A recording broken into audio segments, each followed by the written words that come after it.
በስመ አብ ወወልድ ወመንፈስ ቅዱስ አሐዱ አምላክ አሜን። በስጋ ፍላጎት ውስጥ የኃጢአት ባሪያ እንዳልሆን አቤቱ አትተወኝ። በዲዮቅልጥያኖስ ዘመን ሰማዕታት የነበረችውና እስከ ደም ጠብታ ድረስ ለክርስቶስ ፍቅር የታመነችው ቅድስት ሶፊያ አንዷ እረፍቷ ነው። ቅድስት ቤተ ክርስቲያን በየዘመናቱ ለምትወልዳቸው አማንያን ልጆቿ የምታቀርበው ታላቅ የሕይወት ማዕድ የቅዱሳን ገድልና ትሩፋት ነው። ይህ የቅዱሳን ታሪክና የተጋድሎ ጉዞ ደግሞ እንዲሁ ለታሪክ ማስታወሻ የሚነበብ ሳይሆን ዛሬ በስጋዊ ዓለም ማዕበልና ፍላጎት ውስጥ ለምናወጥ ክርስቲያኖች ሁሉ የታጠረ የቀና መንገድ የበራ መብራት ነው። ከነዚህ ብርሃን ከዋክብት መካከል በዲዮቅልጥያኖስ ዘመን ሰማዕታት የነበረችና እስከ ደም ጠብታ ድረስ ለክርስቶስ ፍቅር የታመነችው ቅድስት ሶፊያ አንዷ ነች። የቅድስት ሶፊያ ተጋድሎ ታሪክ ባጭሩ ቅድስት ሶፊያ እግዚአብሔርን የምፈራ የክርስቲያን ወላጆች ተወልዳ በሕገ እግዚአብሔርና በስርዓት ቤተ ክርስቲያን በጥንቃቄ አደገች። ለአቅመ ሔዋን ስትደርስ ወላጆቿ ለምድራዊ መስፍን ልጅ ልድሯትና የዚህን ዓለም ኑሮ ሊያቀዳጇት ፈለጉ። እርሷ ግን በምድራዊ ሐሰትና በስጋዊ ፍላጎት ተጠልፋ የኃጢአት ባሪያ መሆን አልመረጠችም። ይልቁንም ልቧ በሰማያዊ ሙሽራ በክርስቶስ ፍቅር ተነድፋ ነበርና ፊቷ ወደ ምስራቅ መልሳ በታላቅ ለቅሶና ጸሎት ወደ ፈጣሪዋ ጮኸች። እንዲህም አለች። የክብር ባለቤት ሕያው የእግዚአብሔር ልጅ ጌታዬ ኢየሱስ ክርስቶስ ሆይ ወደ አንተ የሚደርስበትን የከበረችና የቀናች መንገድን ለእኔ ለባሪያ ለሶፊያ ምራኝ። ወደ ጥፋት በሚወስድ በመንገደኛ መንገድ እንዳንሸራተት አትተወኝ። የሚጠፋውን ዓለም ሀሳብ ያስብ ዘንድ ልቤን አትተው። ወላጆቼ በሚመክሩኝም በረከሱን በስጋ ፍላጎት ውስጥ የኃጢአት ባሪያ እንዳልሆን አቤቱ አትተወኝ። የከበደውን የዓለም ፍላጎት ሸክሜን ተሸካሚ አታድርገኝ። ቀላልና ለሕዝብ የሆነው ቀንበርን አሸክም ዘንድ ትከሻዬን የተነበለ አድርገው እንጂ። ይህን የልብ ጩኸት እግዚአብሔር ሰማ። ከምድራዊ የጋብቻ ትስስር አምልጣ በምስጢር ማደሪያዋን ለቃ በመውጣት ስለ ሃይማኖታቸው ስሉ ወደሚሰደዱ ቅዱሳን ተቀላቀለች። በመጨረሻም በክፋ ንጉሥ በዲዮቅልጥያኖስ ፊት ቀርባ ጣዖት እንድታመልክና ለስጋዋ እንድትሳሳ በቀረበላት ማባበያ ሁሉ አልተሸነፈችም። ጅራፍ የከተማ ጎዳና ስህተት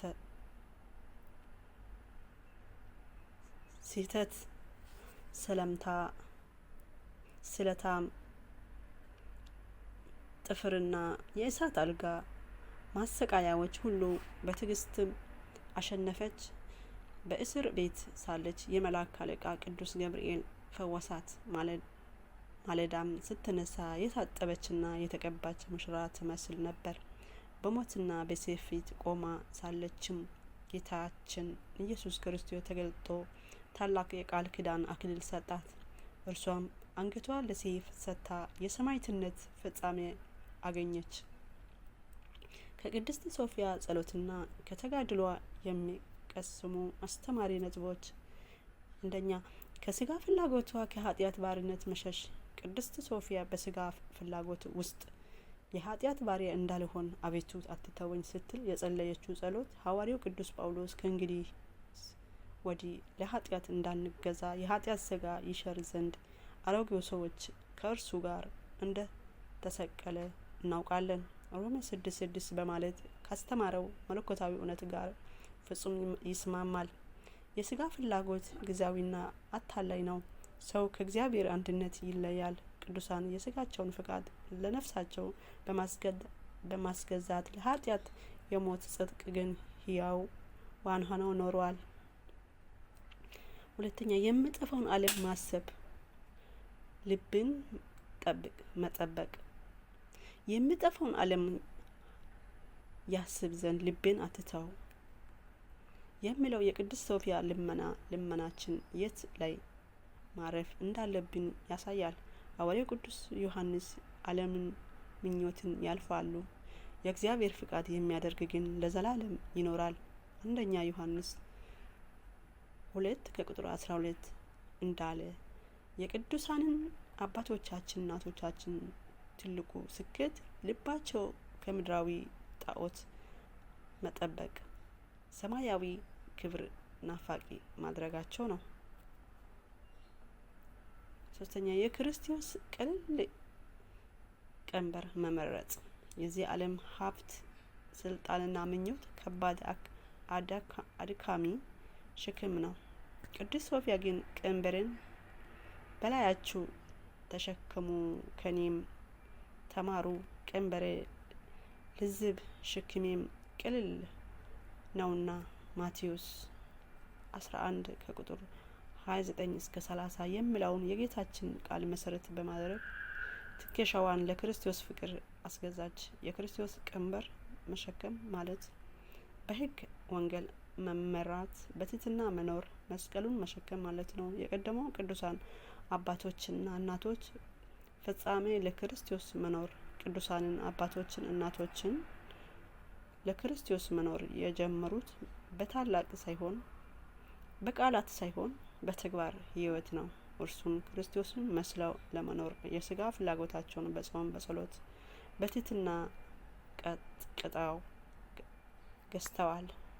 ቅዱሳን አባቶቻችን እንደ ሰማዕታት ቅዱስ ጊዮርጊስ፣ ቅዱስ መርቆሬዎስና አባቶች መነኮሳት እንደ አባ እንጦስና አባ መቃርስ ያሉት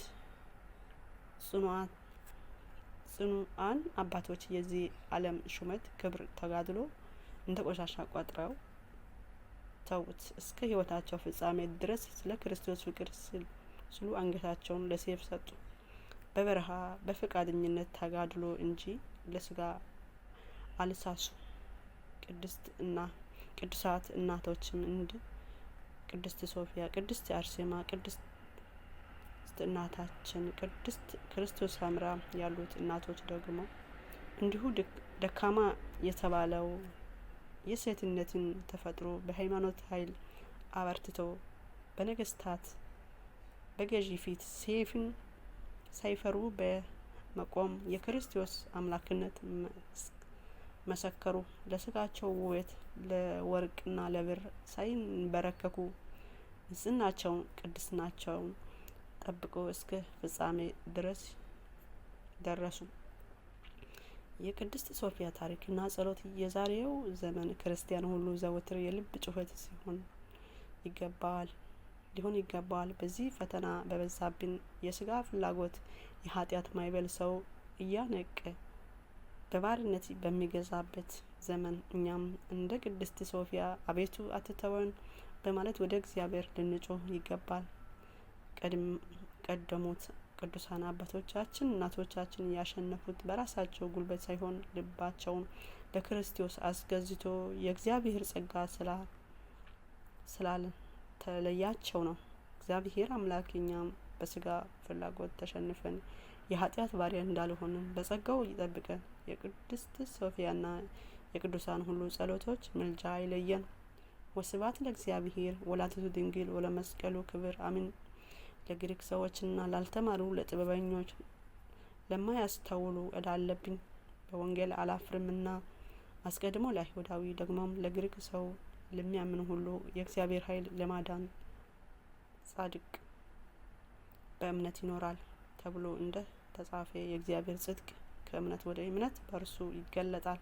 ሮሜ 1:14 እግዚአብሔር ሆይ የሚሳን ነገር የለምና የራቀውን አቅርብ፣ የረቀቀውን አጉልተ እየሰማ ነው ካለው መርዶ ሰቀቀን። እረፍተ ስጋ እረፍተ ነፍስ አትንሳን። አሜን። ጸልዩ በእንተ ሰላም፣ ስለ ሰላም ጸልዩ። ስለ አገራችን እንጸልይ። ስለ ቅድስት ቤተ ክርስቲያን እንጸልይ። በጭንቅ በመከራ ስላሉት እንጸልይ። በረሃብ በስደት ስላሉ እንጸልይ። በጽኑ ህመም ተይዞ ስለሚሰቃዩ እንጸልይ። ስለ አባቶቻችን መሪዎች፣ አባቶች የሃይማኖት አባቶቻችን እንጸልይ። ስለ ሀገር መሪ እንጸልይ። የሰላም የምሕረት የቸርነት ባለቤት እግዚአብሔር ሰላሙን ምሕረቱን ቸርነቱን አይንሳን። አሜን። ቃልበት ያሰማልን፣ ጸሎታችን ይቀበልልን። አባ አትናቴዎስ ወልደ ጊዮርጊስ ዘዋይ ገዳም ጻፍልን። አባታችን ቃልበት ያሰማልን፣ በእድሜ በጤና ይጠብቅልን። እናንተን ጸሎት አምላክ ይሰማና እኛን ይማረን።